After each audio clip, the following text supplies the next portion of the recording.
ओमाज्ञानतिमिरान्धस्य ज्ञानञ्जनशलाकाय चक्षुरुन्मिलितं येन तस्मै श्रीगुरवे नमः।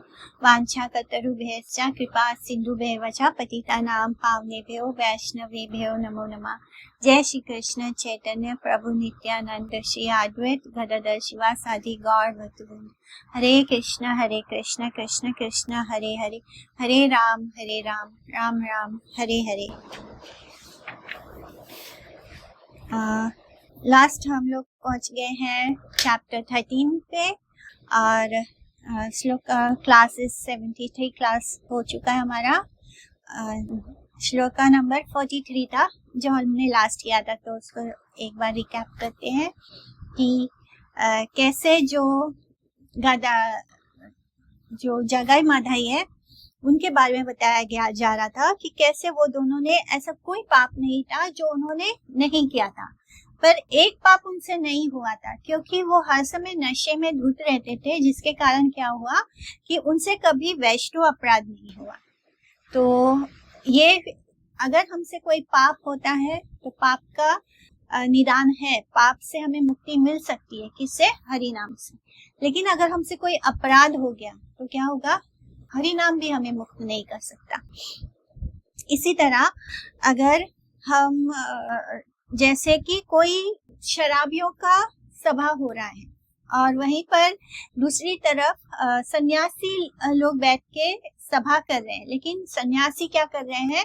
वो उस सभा में वैष्णव की निंदा कर रहे हैं। तो वो जो सभा जहाँ पर वैष्णव की निंदा हो रही है, भले ही वो सन्यासियों की सभा क्यों ना हो, तब भी वो ज्यादा अधर्मिक माना जाएगा बजाय इसके कि शराबियों की सभा हो रही है। वो तो अधर्म है ही, लेकिन उससे भी ज्यादा अधर्मिक क्या माना जाएगा? जहाँ पर वैष्णव की निंदा हो रही है। मध्य पेरा निष्कृति आछाए को ना काले, परा चर्चे केरा गति न है कभू भाले। माने क्या कि अगर जो शराब पीता है उसका तो कभी तो उद्धार हो ही जाएगा। उसने तो पाप ही किया है, तो उस पाप से वो मुक्त हो जाएगा। कभी ना कभी तो वो शराब छोड़ ही देगा और वो हरि नाम में लग जाएगा, तो उसको सारे पापों से मुक्त हो जाएगा। लेकिन जो व्यक्ति दूसरों की निंदा करता है उसको कभी भी अच्छी गति मिलने की कोई संभावना नहीं है। पर स्वभाव कर्माणि न प्रशंसे न गर्हेत, विश्वम एकात्मकम पश्यन् प्रकृत्या पुरुषेण च। तो ये श्रीमद् भागवतम का श्लोक है। अपने मंगल और अमंगल का विचार करना ही कर्तव्य है, यानी हर मनुष्य को चाहिए कि उसके लिए क्या अच्छा है क्या बुरा है, इसका विचार जरूर करना चाहिए। ऐसा नहीं करके जो लोग दूसरों की निंदा आदि कार्यों में व्यस्त रहकर अपनी असद वृत्ति को प्राश्रय देते हैं, उन्हें कभी भी सुविधा की प्राप्ति नहीं होती है। यानी अगर हम ऐसा नहीं करते हैं, हम अपने भला बुरा के बारे में नहीं विचार करते हैं और अपना जीवन दूसरों की निंदा करने में व्यर्थ करते हैं, तो क्या होगा? उससे हमारी असद वृत्ति होगी, यानी हमारा जो स्वभाव है वो भी खराब हो जाएगा और हम कभी भी फिर सही रास्ते पर नहीं आ पाएंगे। पर हिंसा प्रवृत्ति को मत्सरता कहते हैं, यानी दूसरों के प्रति जो हिंसा करने की प्रवृत्ति है उसको कहते हैं मत्सरता। जो कि जलन और ईर्ष्या होता है हमें दूसरों के प्रति, तो हम क्या करते हैं? मानसिक रूप से भी हम उनके प्रति हिंसा करते हैं। निर्मत्सर न होने से प्रापंचिक अमंगल से छुटकारा नहीं मिलता है। जो लोग परचर्चा में व्यस्त हैं वे कभी भी अपने मंगल को प्राप्त नहीं कर सकते हैं। जो लोग यानी मत्सरता क्या होता है? पर हिंसा प्रवृत्ति होती है, दूसरों के प्रति हिंसा करना। लेकिन निर्मत्सर होकर, यानी अगर हमारे अंदर मत्सरता ना भी हो तब भी अगर हम प्रपंच में लगे रहते हैं, दूसरों की परिचर्चा में रहते हैं, तो क्या होता है कि हमको कभी भी हमारा मंगल नहीं हो सकता, हमारा अच्छा नहीं हो सकता। पर निंदा व्यक्ति को आत्महित के बारे में सोचने का मौका ही नहीं मिलता है। तो जो हर समय दूसरों की निंदा में लगा रहता है, चुगली करने में लगा रहता है, जब देखो दूसरों में कुछ ना कुछ उसको बुराई नजर आती है, जिस व्यक्ति का मन बुद्धि इसमें लग जाता है, तो क्या होता है कि उसको कभी भी ये विचार ही नहीं आता है कि उसका भलाई किसमें है, उसको आत्महित के बारे में सोचने का अवसर ही नहीं मिलता है। वो सारा समय उसने उसमें गवा दिया पर निंदा करने में। अतः वे मंगल की दिशा की ओर अग्रसर ही नहीं हो सकते। यानी कुछ अच्छा हो, कुछ सुकृति प्राप्त हो, ऐसा कोई कर्म उनसे होता ही नहीं है, क्योंकि उनके पास वो अच्छा क्या, अच्छा भला बुरा सोचने का समय ही नहीं है। सारा समय उन्होंने कहाँ खर्च कर दिया? दूसरों की निंदा करने में। पर निंदा इतना बुरा है कि अगर हमारे सामने कोई वैष्णव आ जाए तो वो चीज हमारी हैबिट बन जाएगी। जैसे लिखा है यहाँ पे कि वो चीज धीरे धीरे हमारी हैबिट बन जाती है, जिसके कारण क्या होता है? प्रवृत्ति हो जाती है, परहिंसा प्रवृत्ति होता है। वैसे ही दूसरों का निंदा करते करते हमको उस चीज की इतनी आदत हो जाती है कि हमारे सामने कुछ भी आ जाए, हम उसमें कुछ ना कुछ बुराई ढूंढ के उसके अंदर से बुराई ढूंढने लग जाते हैं। तो ये इतना बुरा है कि इससे हमसे वैष्णव अपराध तो बनेगा ही बनेगा। शास्त्र पढ़ी या ओकारो कारो बुद्धि नाश, नित्यानंद निंदा करे हबे सर्वनाश। शास्त्रों का अध्ययन करते हुए भी किसी किसी की बुद्धि नष्ट हो जाती है। बुद्धि का नाश होने के कारण वे नित्यानंद की निंदा करते हैं, इससे उनका सर्वनाश हो जाता है। शास्त्रों को पढ़कर भी शास्त्रों के हित उपदेश को ग्रहण न करने से अनेक व्यक्तियों की बुद्धि नष्ट हो जाती है। शास्त्रों को सही गुरु की शरण लेकर जानना चाहिए, समझना चाहिए। अगर हम केवल शास्त्रों को शब्दों के द्वारा पढ़ रहे हैं तो क्या होगा? उसमें छुपा हुआ जो हमारा हित का उपदेश है वो हम नहीं ग्रहण कर पाएंगे, और ऐसा होने से व्यक्तियों की जो बुद्धि है वो नष्ट हो जाती है। उससे क्या होता है? हमारे अंदर ज्ञान का अहंकार आ जाता है। ऐसे लगता है जैसे हमने सारे शास्त्रों का अध्ययन कर रखा है, तो हमसे ज्यादा तो ज्ञानी और कोई नहीं। हर समय पर हिंसा प्रवृत्ति के कारण, यानी मत्सर्य के कारण, दूसरों के प्रति जलन और ईर्ष्या के कारण शास्त्रों के तात्पर्य की ओर ध्यान ना देना ही उनका स्वभाव हो जाता है। शास्त्रों में जो वर्णन है वो क्यों किया गया, उसके पीछे का गूढ़ रहस्य क्या है, इस पर वो ध्यान नहीं देने से क्या हो जाता है? वो अपना हित तो करते ही नहीं है, वो हर समय दूसरों में बुराई ढूंढने का ही उनका स्वभाव बन जाता है। जो लोग श्री गुरु पाद पद्म में आकर जगत गुरु नित्यानंद के अनुष्ठान में दोष देखकर उनकी निंदा करते हैं, वे सर्वतोभाव से अमंगल का वर्ण करते हैं। तो इस तरह ऐसे लोग जब श्री गुरु पाद पद्म में आते हैं, यानी गुरु की शरणागति भी ग्रहण करते हैं, तो वो क्या करते हैं? वहां आकर उनको नित्यानंद प्रभु में ही दोष बुद्धि आ जाती है। उनको लगता है कि ऐसे लोगों का आदत बन जाता है दूसरों में दोष ढूंढने का, भले उन्होंने कितने भी शास्त्र क्यों ना पढ़ रखे हो। वो शास्त्र केवल क्या है? भारवाही। जैसे हमने पढ़ा था लास्ट टाइम आदि खंड में कि जो लोगों ने शास्त्रों को पूरा शास्त्र पढ़ रखा है लेकिन उससे उन्होंने तत्व को नहीं ग्रहण किया, उसका सार नहीं ग्रहण किया, तो वो लोगों को क्या कहा गया है? भारवाही। जैसे गधा बोझा ढोता है, वो शास्त्रों का बोझा ढो रहे हैं। तो ऐसे लोग अगर श्री गुरुपाद पद्म में आ भी जाए तो क्या होगा? वो जगत गुरु नित्यानंद के अनुष्ठान में दोष देखकर उनकी निंदा करेंगे, और इससे क्या होगा? उनका अमंगल ही होगा, और अच्छा तो भला तो कभी हो ही नहीं सकता। इसलिए ही दृष्टि स्वभाव जनिते एवं अपिचेत सुदुराचारो इत्यादि श्लोकों की अवतारणा हुई है। यानी जैसे भागवत गीता का ये श्लोक है, अपिचेत सुदुराचारो, यानी चाहे कोई कितना भी पापी क्यों ना हो, अगर उसने भगवान की शरण ली है तो हमें उसके अंदर कोई दोष बुद्धि नहीं करनी चाहिए। धीरे धीरे भगवान खुद उसको उस दोष से मुक्त कर देंगे। जैसे कि अगर कोई चोर हो, वो उसने चोरी करना तो छोड़ दिया, वो भगवान की शरण में आ गया, उसने भगवान की शरण ले ली है, कृष्ण की शरण ले ली, लेकिन क्योंकि वो बहुत सालों से चोरी कर रहा है तो कुछ ना कुछ उसके अंदर वो आदत छूट गई है। वो कोई भी आदत जो होती है वो धीरे धीरे जाती है, लेकिन उससे गलती हो रही है क्योंकि उसको चोरी करने की आदत हो गई है। तो वो कुछ वैष्णव के संग में बैठा, उसने उनके, वो सब सो गए तो उसने उनके बैग में से कुछ सामान निकाल लिया, और फिर बाद में उसको एहसास होता है कि वो गलत हो गया तो वो वापस उन चीजों को रख देता है। लेकिन इसलिए हमें ये दृष्टि नहीं करनी चाहिए कि दुराचारो, यानी कि चाहे कोई कितना भी पापी क्यों ना हो, लेकिन अगर वो भगवान की शरण में आ जाए तो वो सुधर जाएगा। तो इस बात को हमेशा याद रखना चाहिए। तो इस तरह ये श्लोक इसलिए बनाए गए हैं कि हमें दिखाई दे रहा है कि वो उसने कुछ गलती की है, लेकिन वो व्यक्ति जो कृष्ण की शरण में आया वो गलती करना नहीं चाहता। बहुत जन्मों का कंडीशनिंग होने के कारण क्या होता है, हम एकदम अचानक से बहुत अच्छे नहीं हो सकते, लेकिन हमारी दोष हमारे अंदर वो करने की इच्छा नहीं है, वो आदत होने के कारण वो गलती हो जाती है।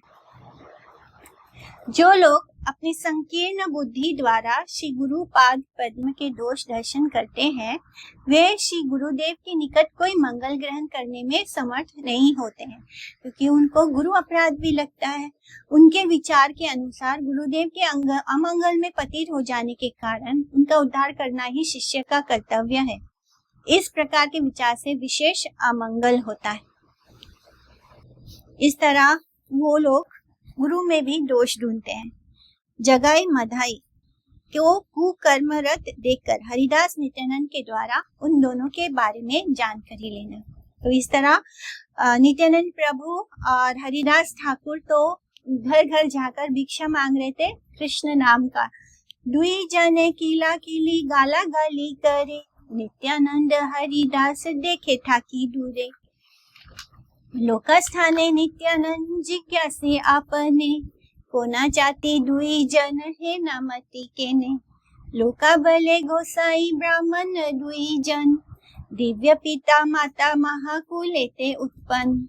सर्वकाल नदियाए पुरुषे पुरुषे, तिलो को दोष नहीं ए दोहारा वंशे। ए दुई गुणावंता पासरीला धर्म, जन्माई ते एमता कराए पाप कर्म। छाड़ीला गोष्ठी ते बड़े दुर्जन देखिया, मध्य पेरे संगे भूले स्वतंत्र हैया।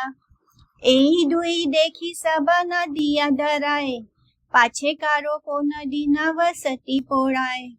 हे ना पाप नाही यहाँ न करे दुई जन, डाका चोरी मध्य मांस कराए भोजन। तो दोनों जगाई मधाई एक दूसरे को मुक्का मार रहे थे और एक दूसरे को गाली दे रहे थे।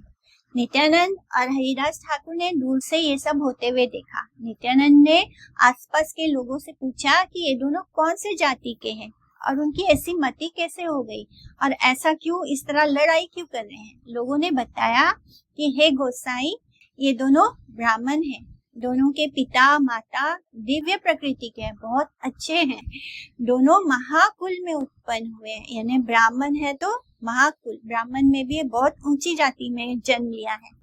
नादिया में इन दोनों के वंश परंपरा में कभी आधा तिल मात्र भी दोष नहीं दिखाई दिया है। यानी इसके इन दोनों के पहले इनके कुल में आज तक कभी किसी ने ऐसा कोई काम नहीं किया है। ये दोनों गुणवान अपने धर्म को भूल गए हैं और जन्म से ही इस प्रकार के पाप कर्म कर रहे हैं। इन्हें बड़ा ही दुर्जन देखकर गोष्ठी ने इनको त्याग दिया है और सब ये दोनों स्वतंत्र होकर मध्यपों के साथ घूमते फिरते रहते हैं और इन दोनों को देखकर सारे नादियावासी डरते हैं। सभी चिंता में रहते हैं कि कहीं उनके घर में ये आग ना लगा दे। ऐसा कोई पाप नहीं है जो ये दोनों ना करते हो।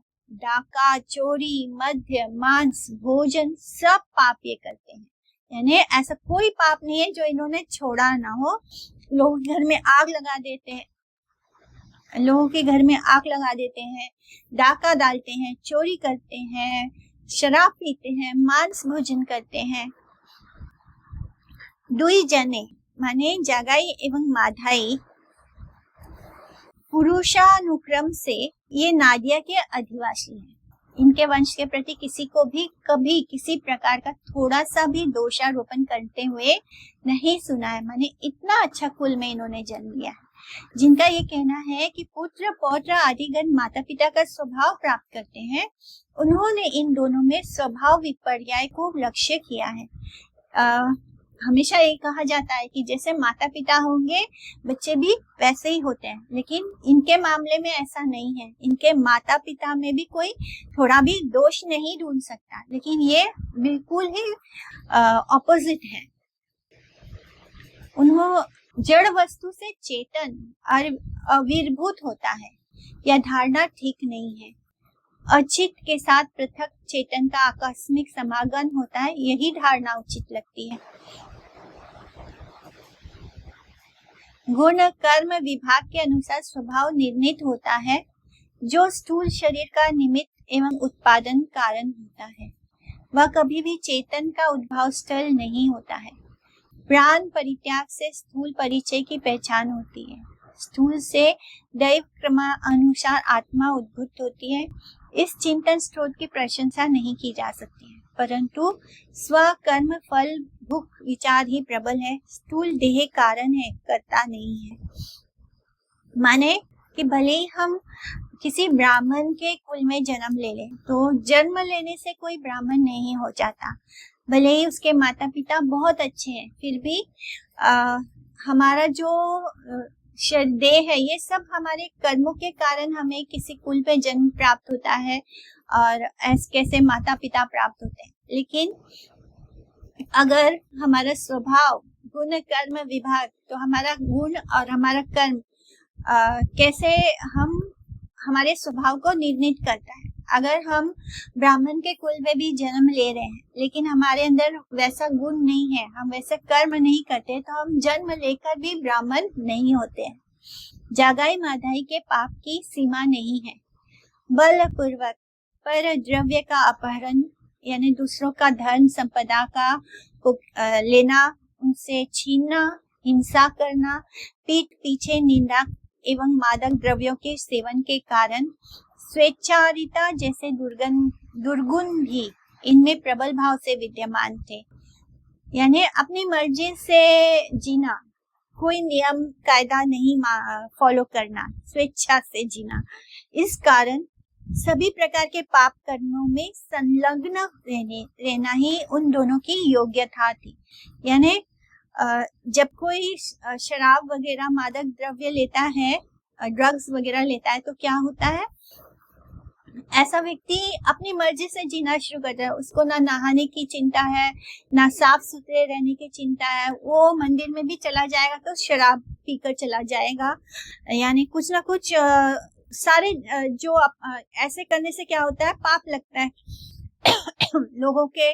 और फिर जब उनको घर से पैसे नहीं मिलते हैं तो वो दूसरों से पैसे छीनते हैं, बलपूर्वक उनसे छीन लेंगे, या फिर उनके बारे में उल्टा सीधा बोलेंगे। अगर उनको पैसा नहीं मिलता है तो वो उल्टा सीधा बोलना शुरू करेंगे, गाली गलौज करेंगे, एक दूसरे को मारेंगे, बाहर वालों को मारेंगे, उनके घर को जला देंगे। जो होश में नहीं है व्यक्ति, तो उससे हम ये अपेक्षा नहीं कर सकते कि वो हमारे जैसा व्यवहार करेंगे। इस कारण क्या होता है कि वो गलत से गलत काम करते हैं, जिससे कि ऐसा कोई पाप नहीं था जो उन्होंने नहीं किया था। हरे कृष्णा।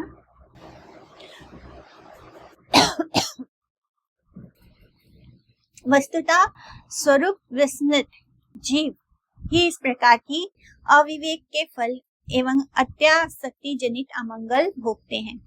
तो जिन व्यक्तियों को अपने स्वरूप का स्मरण ही नहीं, ऐसे जीवात्मा इस प्रकार के अविवेक कार्य में लग जाते हैं और अपना अमंगल करते हैं।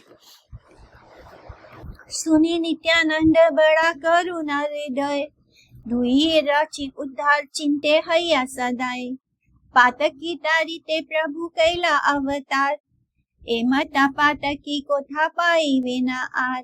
लुकाइया करे प्रभु अपना प्रकाश, प्रभाव न देखे लोके करे उपहास।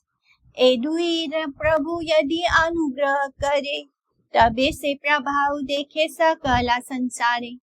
तबे हया नित्यानंद चैतन्य रादास, ए दुई रे कराई यदि चैतन्य प्रकाश। एखने ए मना मत अपना न जाने, एही मता हया यदि श्री कृष्ण रा नामे। मोरा प्रभु बलि यदि कांदे दुई जन, तबे से सार्थक मोरा यथा पर्यटन। ये जना ये दुएरा छाया परशिया, वस्त्रेरा सहित गंगा स्नान करेगिया। सेई सब जन यदि ए दोहारे देखी, गंगा स्नान है न माने तबे मोरे लिखी। श्री नित्यानंद प्रभु रा महिमा अपार, पति तेरा त्राण लागे यारा अवतार। बड़े ही करुण हृदय नित्यानंद प्रभु जो है वो चैतन्य महाप्रभु से भी ज्यादा उदार और करुण हृदय हैं। बड़े ही करुण हृदय नित्यानंद ये सब सुनकर, जब उन्होंने सुना जगाई माताई के बारे में, ये सब सुनकर वो सदैव होकर उन दोनों के उद्धार के बारे में सोचने लगे। इतने उनका हृदय जो है वो करुणा से भर गया। मैंने इनका क्या होगा, इनका तो कुछ हो ही नहीं सकता। तो ये सोचकर उनका उद्धार कैसे करें, उसमें वो सोचने लग गए। पातकी का उद्धार करने के लिए ही तो प्रभु ने अवतार ग्रहण किया है। ऐसे पातकी उन्हें और कहाँ मिलेंगे। ऐसे पापी का उद्धार करने के लिए ही तो महाप्रभु ने अवतार लिया है। और इतने ज्यादा तो ये ही पापी लग रहे हैं जगाई माताई, तो ऐसे पापी पातकी उनको और कहाँ मिलेंगे।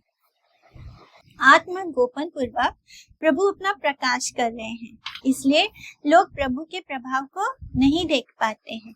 यानी प्रभु जो है वो बहुत उनके जो क्लोज एसोसिएट्स हैं, केवल उनके ही सामने चैतन्य महाप्रभु का जो प्रकाश है प्रकाशित हुआ है।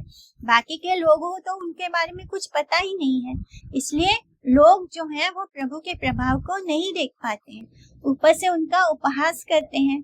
इसलिए तो बाकी के लोग उनका उपहास करते हैं, मजाक बनाते हैं चैतन्य महाप्रभु का। जैसे बाकी के लोग ऐसे कह रहे थे कि ये सब लोग मिलके खुद तो पागल हो गए हैं, हमको भी पागल कर रहे हैं।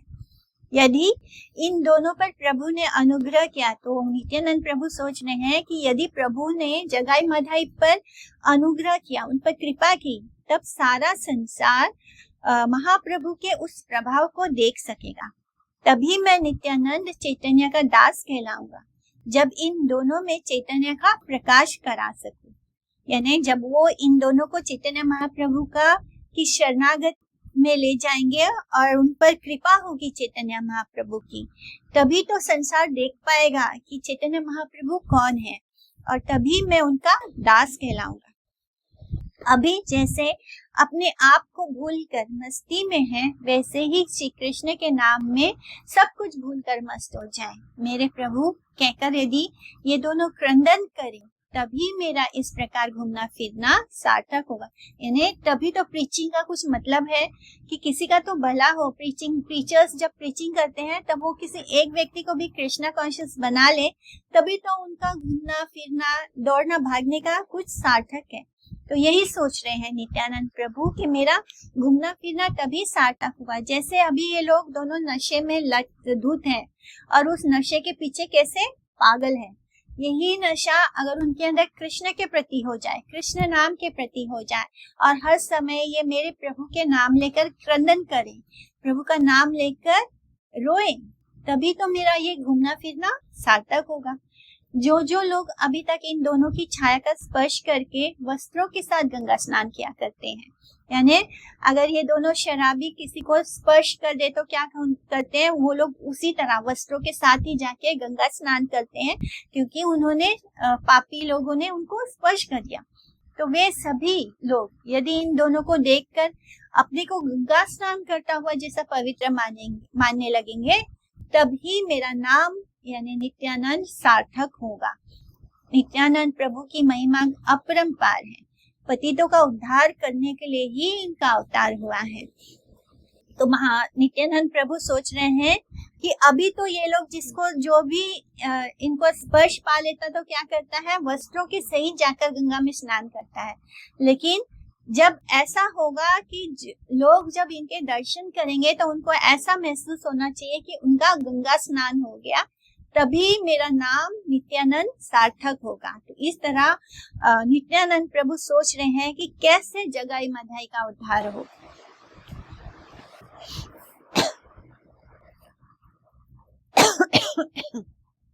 पाठयति उद्योगम्यति दुष्क्रिया कारिणम यति। गृहस्थ आश्रमी के काम, क्रोध एवं लोभ नाम के 3 प्रधान शत्रु वर्तमान है। मानवगण इन तीनों शत्रुओं के द्वारा आक्रांत होकर पापाचरण करते हैं, यानी काम, कामनाएं, डिजायर्स, क्रोध एवं लोभ। लोभ यानी लालच, और ग्रीड और एंगर, ये जो तीन चीज है, डिजायर्स, एंगर और ग्रीड, ये तीन जो है ये शत्रु के समान है। मानव द्वारा किए गए ये पाप समूह, यानी यही ये तीन चीजें जिसके कारण हम पाप आचरण में लिप्त हो जाते हैं। तो मानव द्वारा किए गए ये पाप समूह अतिपातक, महापातक, अनुपातक, उपपातक, जाति भ्रंशकर, संकरीकरण, आपात्रीकरण, मलावा एवं प्रकीर्णक नामों से माने जाते हैं। मातृगमन, कन्यागमन एवं पुत्र वधु गमन, ये तीन प्रकार के पाप अति पातक कहलाते हैं। यानी ये हत्या है कि अगर कोई मातृ गमन करे, कन्या का गमन करे एवं पुत्र वधु यानी बहू का गमन करे, तो ये तीन प्रकार के जो पाप हैं इनको अति पातक कहा गया है, सबसे बड़ा पाप। ब्रह्म हत्या, सुरापान यानी शराब पीना, ब्राह्मण के सोने की चोरी करना, ब्राह्मण के घर चोरी करना, सोना एवं गुरु पत्नी गमन, ये चारों प्रकार के पाप एवं इस प्रकार के पापियों के साथ विशेष संसर्ग ही महापातक कहा जाता है। तो इन ऐसे जो पाप हैं इसको महापातक कहा गया है। अनुपातक, ये 45 प्रकार के होते हैं। नीच जाति का होकर अपने आप को उच्च जाति का बताकर परिचय देना, जिस दोष के प्रकाश से प्राणदंड हो सकता है उस दोष के बारे में राजा को बताना,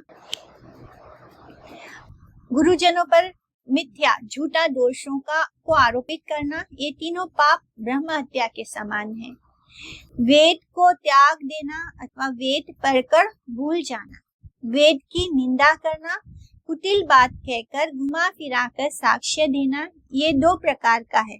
एक किसी विषय के बारे में जानकारी होने से उसे छुपा कर रखना, दूसरा सच्चाई का गोपन करना यानी सच को छुपाना और झूठ बोलना, मित्र के प्राण नष्ट कर देना, विष्ठा आदि से उत्पन्न द्रव्यों का भोजन करना, ना खाने योग्य द्रव्य का भोजन करना, ये 6 प्रकार के अनुपातक सुरापान के समान है। ये जो 6 प्रकार के पाप है इसको सुरापान कहा गया है। किसी के जमा किए हुए धन को धोखा देकर ले लेना, मनुष्यों का अपहरण करना, किडनैप करना, घोड़े को चुराना। पहले जमाने में हमारा वाहन क्या होता था, घोड़ा होता था। अभी के समय में उसको हम रिप्लेस कर सकते हैं, किसी का गाड़ी या बाइक वगैरह चुराना, घोड़े को चुराना, चांदी की चोरी करना, भूमि की चोरी करना, हीरे की चोरी करना, मणि की चोरी करना, ये 7 प्रकार के अनुपातक सुवर्ण हरण के समान है। ये जो 7 प्रकार के पाप हैं इनको सोना चुराने के समान माना गया है। सगी बहन के साथ गमन करना, कुमारी के साथ गमन करना, नीच जाति की स्त्री के साथ गमन करना, मित्र पत्नी के साथ गमन करना, अपनी पत्नी से उत्पन्न पुत्र से भिन्न दूसरे पुत्रों की स्त्री से गमन करना, पुत्र की यानी गलत रिलेशनशिप में जाना, इन सब लोगों के साथ, अपनी सगी बहन के साथ या किसी कन्या के साथ, नीच जाति की स्त्री के साथ गमन करना, मित्र की पत्नी के साथ, अपनी धर्म पत्नी से उत्पन्न पुत्र से भिन्न दूसरे पुत्रों की स्त्री से गमन करना, पुत्र की असवर्ण स्त्री के साथ गमन करना, अपनी बहू के साथ, और मातृस्वा मौसी के साथ गमन करना। तो इस तरह पितृवसा यानी बुआ के साथ गमन करना, सास के साथ, मातुताली, ये सारे जो हैं पुरोहित की स्त्री के साथ, ये सब कुछ जो है ये 19 प्रकार के अनुपातक गुरु पत्नी हरण के समान है। तो ये जो 19 प्रकार के जो पाप हैं इनको गुरु पत्नी हरण के समान माना गया है। गोवध, अयाज्याजन, परस्त्री गमन, आत्म विक्रय, पिता माता एवं गुरु का त्याग करना, स्व अध्याय का त्याग करना, आलस्य द्वारा अग्नि त्याग, पुत्र त्याग अर्थात पुत्र का जात कर्म संस्कार ना करना, ज्येष्ठ के अविवाहित रहने पर भी कनिष्ठ का विवाह, इस प्रकार से ज्येष्ठ अथवा कनिष्ठ को कन्यादान अथवा ऐसे विवाह कार्य में पौरोहित करना, अराजस का कन्या दूषण वृद्धि के द्वारा जीविका, स्त्री संभोग आदि द्वारा ब्रह्मचारी की व्रत उच्चति, तड़ाक, उद्यान, यानी अलग अलग तरह के जो पाप हैं उनके बारे में बताया जा रहा है। उद्यान अथवा स्त्री पुत्र आदि का विक्रय करना, बेचना, स्त्री पुत्र को बेच देना, 16 वर्ष का हो जाने पर भी उपनयन ना होना, और पितृव्य प्रभृति चाचा ताऊ आदि बांधवों का त्याग करना, वेतन लेकर वेद का अध्यापन करना, वेतन ग्राही अध्यापन से वेद का अध्ययन, अविक्रय वस्तु का विक्रय, राजा की आज्ञा से स्वर्ण आदि की खान में काम करना, बृहद सेतु आदि में काम, औषधि नष्ट करना, भार्या आदि का उपपत्ति के द्वारा जीविका निर्वाह करना, शेन आदि अभिचारिक योग का प्रयोग एवं मंत्र द्वारा निरपराधी का अनिष्ट करना, काला जादू वगैरह करना, ज्वलनीय काष्ठ के लिए हरे वृक्षों को काटना, लकड़ी चाहिए होता है जलाने के लिए, ईंधन के लिए, तो उसके लिए क्या करते हैं, कोई लोग हरे हरे वृक्षों को काटकर उन लकड़ियों को सुखा देते हैं, तो ये भी पाप की श्रेणी में आता है। देव पितृ आदि के उद्देश्य के अतिरिक्त अपने लिए पाक यज्ञ आदि का अनुष्ठान करना, और लहसुन प्याज आदि निंदित खाद्य पदार्थों का भोजन करना, सोने के अतिरिक्त भी अन्य वस्तु की चोरी करना, देवता ऋषि एवं पितरों के ऋण परिशोध ना करना, जैसे श्राद्ध वगैरह ना करना, और असत शास्त्रों को पढ़ना, गलत शास्त्रों को पढ़ना जिनको पढ़ना निषेध है, गीत वाद्य में आसक्ति, बस गाना बजाने में लगे रहना, यानी गीत और वाद्य किसके लिए, स्तुति होनी चाहिए, भगवान कृष्ण की स्तुति हो तो वो उसको माना जा सकता है, लेकिन अगर हम अपने मजे के लिए, अपने इंद्रियों तृप्ति के लिए, सेंस ग्रेटिफिकेशन के लिए जो गाना बजाना करते हैं उसको भी पाप कहा गया है। धान्य, ताम्र एवं लोहे आदि धातुओं एवं पशुओं की चोरी करना, मध्यपायनी स्त्री के साथ गमन, स्त्री, क्षत्रिय, वैश्य और शूद्र की हत्या एवं नास्तिकता, भगवान को नहीं माना, ये सब लोगों को भी उपपातक कहा की श्रेणी में रखा जाता है, यानी ये भी पाप श्रेणी में है। दंड आदि के द्वारा ब्राह्मण को कष्ट देना, लहसुन पुरिस विष्टा, यानी लहसुन को विष्टा कहा गया है, लहसुन आदि वस्तुओं एवं मध्य को सूंघना, मध्य यानी शराब को सूंघना, कुटिलता, पशु मैथुन, कुमेश, ये सब पाप जाति भ्रंशकर है। ग्राम्य और आरण्य पशु हिंसा पाप संकरीकरण होता है। निंदित कार्य करने वाले व्यक्ति के निकट से धन ग्रहण, यानी जो लोग गलत काम करते हैं उनसे धन लेना, वाणिज्य एवं कुसीद, ब्याज के द्वारा किसी से धन संपदा, धन वगैरह ब्याज कमाते हैं तो ब्याज लेना भी पाप माना गया है। जीविका निर्वाह, जो लोग इस तरह जीविका निर्वाह करते हैं कि अपना पैसा देकर ब्याज पर दे देते हैं और फिर ब्याज कमाते हैं, तो उस ब्याज को भी गलत तरीके से कमाया हुआ धन कहा गया है। असत्य भाषण करना, झूठ बोलना, शूद्र सेवा, ये सब अपात्रीकरण है। पक्षी की हत्या करना, जलचर मछली की हत्या करना, मत्स्य आदि जल प्राणियों की हत्या करना, कृमि कीड़े मकोड़े की हत्या करना, कीट की हत्या करना, मध्य संश्लिष्ट मिश्रित द्रव्यों का भोजन करना, और ये सब पाप मलावाह है, इसको पाप मलावाह कहा गया है। तो अलग अलग श्रेणी में रखा गया है इन सभी पापों को। जिन अन्य पापों के बारे में यहाँ नहीं लिखा गया है वे सब पाप प्रकीर्णक कहलाते हैं। विष्णु संहिता, प्रायश्चित, विवेक एवं मनु संहिता द्रष्टव्य है। यानी यहाँ पर अलग अलग तरह के पापों के बारे में विस्तार से बताया गया है विष्णु संहिता में और मनु संहिता में। महाभारत के दान धर्म में 10 प्रकार के पाप उल्लेखित हुए हैं। प्राणी हत्या, चोरिया एवं परदार हरण, ये 3 प्रकार के पाप कायिक है, शरीर से किए जाने वाले। असत प्रलाप, पारुष्य, पैशून्य, अप्रिय भाषण, पीठ पीछे निंदा एवं मिथ्या वाक्य कथन, ये 4 प्रकार के वाचिक यानी मुख से बोलने वाले वाचिक एवं परधन की चाह, सर्व जीवों के प्रति दया शून्यता एवं कर्मों का फल मिल जाए ऐसा कामना, ये त्रिविधा पाप मानसिक पाप है।